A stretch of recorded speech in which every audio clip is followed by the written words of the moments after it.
Kabalo ba mga sanatad sa politika na isa ka common nga strategy nga ginagamit kana ginatawag nga smoke screen. I don't know kung nakuha ba nila na sa military parlance kasi military mago during war na ginatawag nga smoke grenade nga ginagamit nila na the moment nga mo escape sila para kanang grenade nga moaso no kay para makubiran para dili makita sa kalabang labume especially sa mga sniper. Now, in case sa politics taganta mo senaryo. Example ron ni ha. So, sig na maninood. For example, nahiringan karon sa admin nga ang impeachment kay VP Sara is i-declare sa Supreme Court nga unconstitutional. Siyempre naging na sila prior info.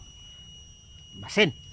So karon kung bubuto magud na murag dako kay dagok sa admin, especially sa representative. So kung ako ang amo dia manugo ko nga oy dog ay sabi sugoon pangitag senaryo diha nga para matabunan. So karon gikuha ang example lang ha, gikuha ang State PTV University nga kung suntukan tayo kaya kita patumbahin. So gitik nga hinamon. So na-create tayo og boxing, na-create tayo charity, na-create tayo og kabalo pag do sila nga di makadto kay travel order nga Mulakaw.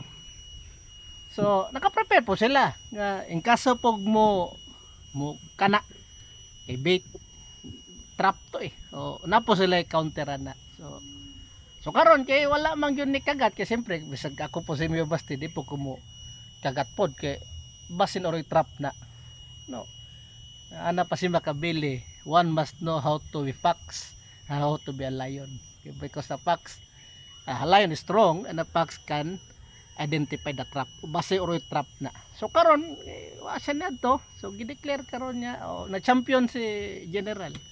So naido ka issue karon between sa unconstitutional impeachment and katong pag champion ni Torre nga nahimo nga si Mayor Baste murag danalaw.